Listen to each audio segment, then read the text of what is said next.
So guys हमने set theory के previous lecture में किया था what is subset what is super set. मैंने बताया था सबसेट क्या होता है। मान लीजिए आपके पास दो सेट हैं ए और बी।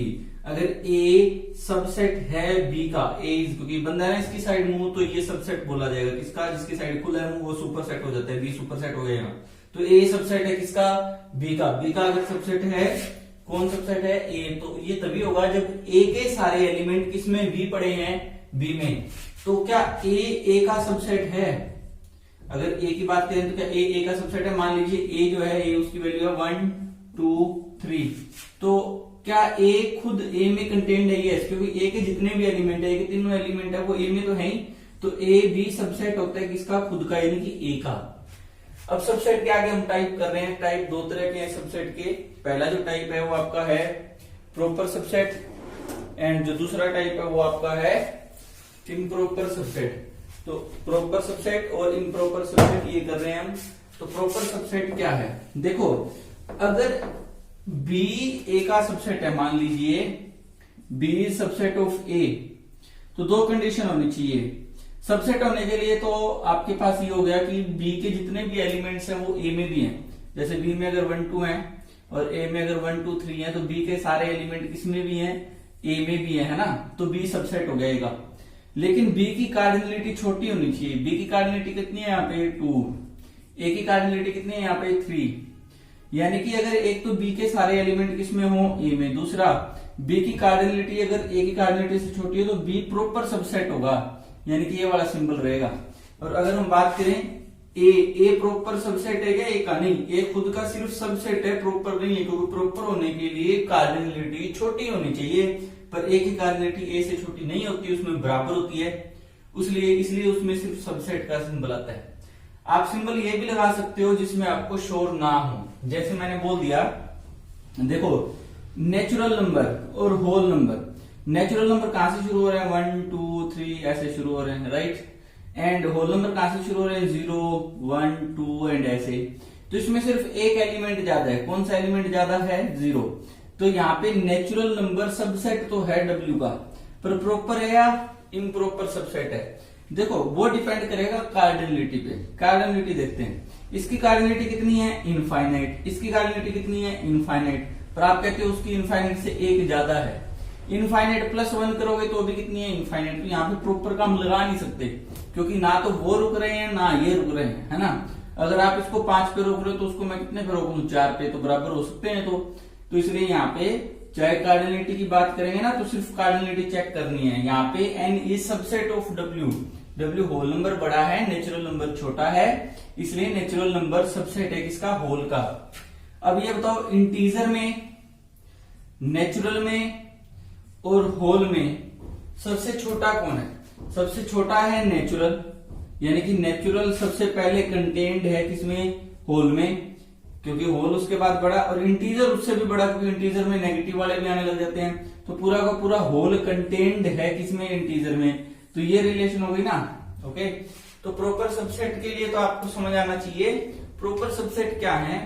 अगर ए और बी कोई दो सेट हैं और बी प्रॉपर सबसेट है ए का, बी प्रॉपर सबसेट है ए का, तो बी के जितने भी एलिमेंट हैं वो ए के अंदर होने चाहिए, क्योंकि सबसेट है तो डेफिनेशन सबसेट की फॉलो करेगा। दूसरा, प्रॉपर है तो cardinality of B must be less than cardinality of A, क्योंकि B is proper subset. Proper है तो वो पक्के तौर पे पूर्ण रूप से छोटा है ए से, और हम उनकी कार्डिनलिटी कंपेयर कर सकते हैं। लेकिन कार्डिनलिटी आप तब तक कंपेयर कर पाएंगे तब तक जब तक आप फाइनाइट सेट में हैं। इनफाइनाइट पे जाते ही, जैसे होल और नेचुरल पे गए, तो वहां पे कार्डिनलिटी कंपेयर नहीं कर पाए, इसलिए वहां पे प्रॉपर इम्प्रॉपर का रोल खत्म ही हो जाता है। वहां पे जो मर्जी सिंबल लगाओ, ये सिंबल ज्यादातर यूज करेंगे हम सबसेट के लिए, ओके। और इम्प्रॉपर सबसेट जो प्रॉपर नहीं होते हैं, जिनके बीच में ये होते हैं, जैसे A is improper subset of A, A is improper subset of A, right. A is improper subset of A, क्योंकि ए के अंदर ए के सारे एलिमेंट रहे, तो ए खुद का तो सबसेट है ही, पर क्या वो प्रॉपर है, नहीं। उनकी कार्डिनलिटी, इस ए की कार्डिनलिटी इस वाले ए से छोटी थोड़ी ना, दोनों सेम ही है, तो इक्वल है तो इम्प्रॉपर है, ठीक है। तो ये सबसेट सुपरसेट हो गया, टाइप्स ऑफ सबसेट हो गए, अभी कुछ क्वेश्चन करते हैं सबसेट के, और मैं आपसे पूछूंगा और आप ये मेरे को कमेंट में बताएंगे कि कौन सा किसका सबसेट है। ओके, इंटीजर एंड रियल्स, इसमें कौन सी रिलेशन फॉलो होगी आपने ये बताना है। लाइक इंटीजर सबसेट है रियल का, या इंटीजर प्रॉपर सबसेट है रियल का, या रियल सबसेट है इंटीजर का, या रियल प्रॉपर है या रियल, इस तरह में से कोई एक कमेंट करना है आपने। पहला इंटीजर और रियल्स, दूसरा होल एंड रियल्स, तीसरा रेशनल्स एंड रियल्स, चौथा इरेशनल एंड रियल्स। ओके, तो ये आपने बताना है। पांचवा एक और लिख लेते हैं, इरेशनल्स एंड इंटीजर्स। ठीक, तो ये आप मेरे को बताओ। ओके, इनमें आपने बताना है कौन सा सिंबल बढ़िया लगेगा, इनमें से कौन सा इसके साथ फॉलो करेगा। राइट, चलिए आगे का हम टॉपिक करते हैं, और ये टॉपिक है मोस्ट इंपोर्टेंट। आज हम जो कर रहे हैं वो है मोस्ट इंपोर्टेंट। ठीक है, और आज की वीडियो अब शुरू करेंगे। ये तो मैंने पीछे वाला कराया। ओके, और वीडियो शुरू करने से पहले अब आप लोगों का स्वागत कर लेते हैं, नहीं तो भूल जाएंगे।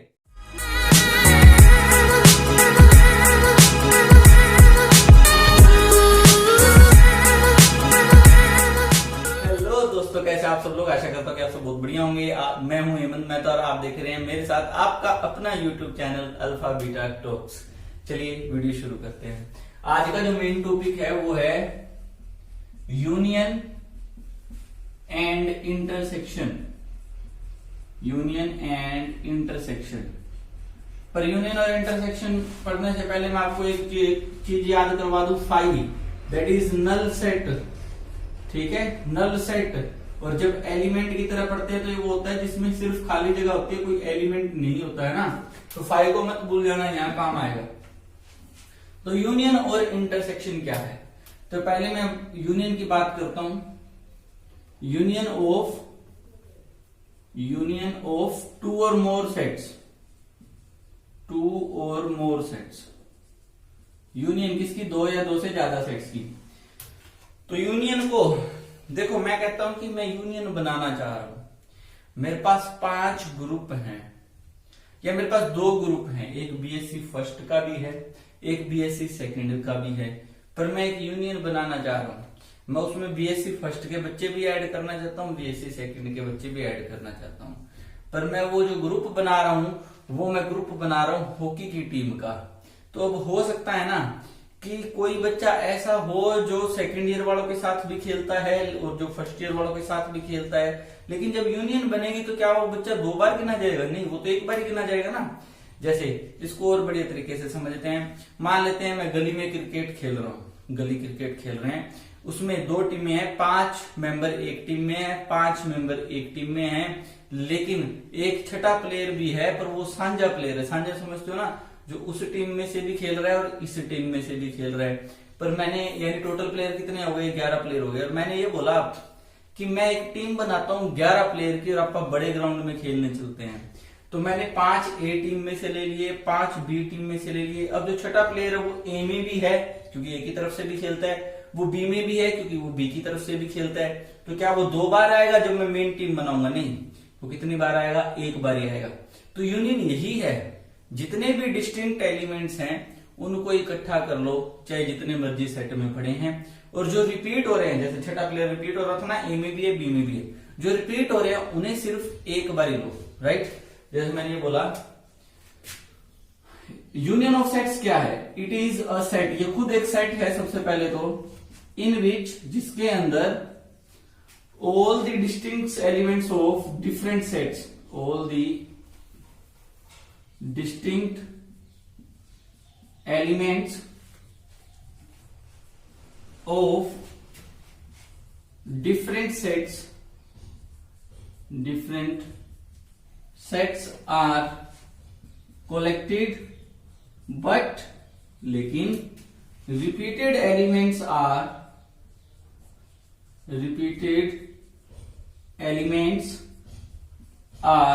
considered once, लेकिन रिपीटेड एलिमेंट कितनी बार लिए जाएंगे? सिर्फ और सिर्फ एक बार लिए जाएंगे। फॉर एग्जाम्पल इसका सिंबल होगा बेटा, यूनियन का सिंबल होगा यू से, इस तरह से यू टाइप।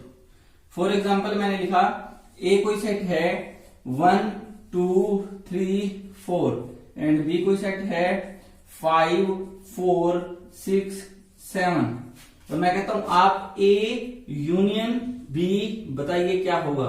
तो ए यूनियन बी खुद से एक सेट होगा डेफिनेशन के हिसाब से, वापस से क्या होगा एक सेट, उसमें सारे अलग अलग एलिमेंट आएंगे, जितने भी सेट है उन सभी के, 3 होते तो तीनों के अलग अलग एलिमेंट आ जाते, 4 होते तो चारों के आ जाते। यहाँ पे कितने हैं 2, तो ए यूनियन बी कर रहे हैं, तो सबसे पहले तो अलग अलग लिख लो 1 2 3 4, 1 2 3 4, फिर 5, फिर 4, लेकिन 4 तो ऐसा प्लेयर है ना जो ए के पास भी है बी के पास भी है, तो वो तो रिपीट कर रहा है, चीज तो एक ही है, एक ही चीज है तो कितनी बार आएगी, एक बार जो कि आ चुकी है, तो इस 4 को दोबारा नहीं लिखेंगे। 5 के बाद आएगा 6 एंड 7, ये हो गई आपकी यूनियन। समझ आ गया? तो ये है आपके पास में यूनियन। अब अगर मैं पूछूं what is the union of whole and natural numbers, whole and natural number की यूनियन क्या होगी, तो आंसर क्या होगा होल नंबर।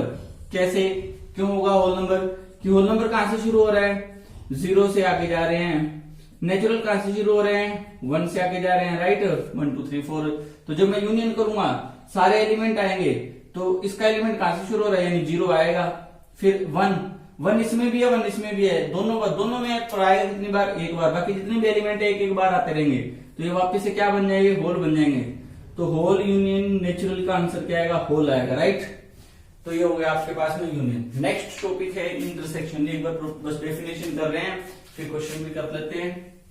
अब मैं बात कर रहा हूं किसकी, इंटरसेक्शन ऑफ 2 या 2 से ज्यादा सेट्स की। तो अब जो सांझे प्लेयर थे ना वो इंटरसेक्शन में होते हैं, जो यूनियन में सिर्फ एक बार लिखे जाते हैं, होते 2-3 बार हैं, वो इंटरसेक्शन के प्लेयर होते हैं। इंटरसेक्शन वो होते हैं जो ज्यादा मेहनत कर रहे हैं, ज्यादा मेहनत वो करता है जो दोनों सेट में पड़ा है, जो दोनों सेट में पढ़ेंगे। इंटरसेक्शन क्या है, it is a set in which all the distinct elements, ये सारी लाइन खत्म, डिस्टिंक्ट एलिमेंट तो लिखने ही नहीं, in which common elements, in which all the common, spelling गलत हो गई कोई बात नहीं, कॉमन एलिमेंट्स आर टेकन, जिसमें सारे के सारे क्या किए जाएंगे, कॉमन एलिमेंट्स लिए जाएंगे। जैसे मैंने बोला सिर्फ कॉमन लेने हैं, इंटरसेक्शन का सिंबल ये रहेगा, ओके। जैसे मैं आप एक और एग्जांपल लिखता हूं, मेरे पास है ए सेट है 1 2 3 एंड बी सेट है 2 3 6 8। तो मैं कहता हूं आप ए इंटरसेक्शन बी बताएं क्या आएगा, तो सिर्फ कॉमन, क्या 1 कॉमन है, नहीं, क्योंकि 1 सिर्फ उसमें है, 2 कॉमन है, यस 2 इसमें भी है इसमें भी है तो 2 आएगा, 3 कॉमन है, यस 3 भी दोनों में तो 3 आएगा। तो ये इंटरसेक्शन में आएगा, यानी इंटरसेक्शन में सिर्फ और सिर्फ कॉमन एलिमेंट्स आएंगे। अब अगर मैं ऐसा बोल देता कि ए मान लीजिए 1 2 है और बी मान लीजिए 3 है, तो क्या दोनों में कोई भी कुछ भी कॉमन है, कुछ भी कॉमन नहीं है ना, तो उसका आंसर आएगा 5। क्या कॉमन है, कोई भी कॉमन नहीं है, सिर्फ एक चीज कॉमन है, दैट इज खाली जगह। और ए इंटरसेक्शन भी वापिस से एक सेट होता है, तो इसका आंसर सिर्फ 5 नहीं 5 सेट से लिखना आपने, राइट। तो ये आपके पास में इंटरसेक्शन हो गए। एक चीज ध्यान रखनी है, इंटरसेक्शन हमेशा छोटी बनेगी, देखो, क्योंकि इंटरसेक्शन में हम सारे एलिमेंट तो ले ही नहीं रहना। यूनियन में यूनियन हमेशा बड़ी बनेगी, यूनियन दोनों सेट से बड़ी बनेगी। देख लीजिए अब ए मैंने अगर लिया 1 2 3 और बी मैंने लिया 3 4 5, तो मैं यहां पहले लिख रहा हूं उसकी यूनियन है ना, तो ए यूनियन बी में क्या क्या आएगा बताओ, जितने भी सारे लगे एलिमेंट लिखना शुरू कर दो, 1 2 3 1 2 3, फिर 3 3 तो लिख चुके हैं, 4 4 5, यानी कि ए यूनियन बी में ए के भी सारे एलिमेंट आ गए, बी के भी आ गए, बस जो कॉमन थे वो एक बार ही आए। पर कोई बात नहीं, देखें तो ये ए को कंटेन करता है, ए यूनियन बी पूरा का पूरा ए को भी रखता है, ए यूनियन बी पूरा का पूरा किसको भी रखता है, बी को भी, यानी कि ए भी सबसेट है किसका, ए यूनियन बी का, बी भी सबसेट है किसका, ए यूनियन बी का, क्योंकि ए के एलिमेंट सारे लिखे तो गए ही हैं यूनियन बी में, बी के भी एलिमेंट सारे लिखे तो गए हैं यूनियन बी में, तो ए यूनियन बी हमेशा एक बड़ा सेट बनता है। अगर मैं यही बात करता इंटरसेक्शन की इसी सेट के लिए, तो इंटरसेक्शन की अगर मैं बात करता तो ए इंटरसेक्शन बी, तो वो सिर्फ कॉमन कॉमन आता है, कॉमन कॉमन कौन है 3, तो ए इंटरसेक्शन बी छोटा बना, छोटा हिसाब से बना क्योंकि जो एलिमेंट रखेगा वो सिर्फ कॉमन एलिमेंट रखेगा, यानी कि जो दोनों में है। तो ए इंटरसेक्शन बी खुद जो एक सेट है वो खुद वापस से कंटेन्ड होगा ए में भी, और ए इंटरसेक्शन बी खुद कंटेन्ड होगा किसमें भी, बी में भी, क्योंकि ए इंटरसेक्शन बी में कम एलिमेंट्स आएंगे और वो एलिमेंट आएंगे जो दोनों के अंदर है। अगर दोनों के अंदर है तो इंटरसेक्शन बी ऑब्वियस बात है दोनों में कंटेन्ड होगा। तो ए इंटरसेक्शन बी हमेशा छोटा सेट मिलेगा, ए और बी से कंपैरिजन में लगभग ऑलमोस्ट इक्वल हो सकता है, मतलब छोटा मिलेगा। और यूनियन बड़ी रहेगी ए और बी से, लगभग बाई चांस कोई इक्वल भी हो सकती है, ठीक है। यानी कि कार्डिनलिटी ऑफ, अगर मैं बात करूं सबसे पहले, तो cardinality of A union B वो तो बड़ी रहेगी कार्डिनलिटी ऑफ ए से चाहे कार्डिनलिटी ऑफ बी से, दोनों से। और अगर मैं बात करूं cardinality of A intersection B की, तो वो छोटी रहेगी कार्डिनलिटी ऑफ ए से एंड कार्डिनलिटी ऑफ बी से। मैंने इक्वल का निशान लगा दिया, कई बार कई केसेस में इक्वल हो सकती है, लेकिन बड़ी कभी नहीं होगी ए इंटरसेक्शन बी वाली, और कभी भी छोटी नहीं होगी ए यूनियन बी वाली, राइट। आप लोग खुद की तरफ से, मैं आपको बता दूं इसके ऊपर बहुत मोस्ट इंपोर्टेंट टॉपिक्स अभी बनने वाला है, कल की वीडियो में बनेगा सेट थ्योरी की। इसके ऊपर बहुत सारे टॉपिक्स हैं जो हमने करने हैं, इस पे कार्डिनलिटी पे, सबसेट पे, और ये सब यूनियन इंटरसेक्शन पे थ्योरम्स भी है, डी मॉर्गन्स लॉ भी है, काफी कुछ है, कॉम्प्लीमेंट वगैरह कल की वीडियो में कल हम बहुत डीप पूछने वाले हैं बेसिकली, उसके लिए ये जरूरी है, ठीक है। आप लोग ये सब काम करेंगे और 5-5 एग्जाम्पल कर लेना कॉपी में और मेरे को बता देना, कमेंट में कुछ पूछना हो पूछ लेना। आज के लिए इतना ही काफी है सेट थ्योरी के अंदर, और कल फिर मिलेंगे सेट थ्योरी के लेक्चर नंबर 4 के साथ। धीरे धीरे करते चलेंगे, अच्छे से करते चलेंगे, और ताकि पूरा समझ आए। I hope you guys like the videos, if you do so please like share subscribe us, please like share subscribe us. इसी के साथ अलविदा लेते हैं। जय हिंद, खुश रहो, आबाद रहो।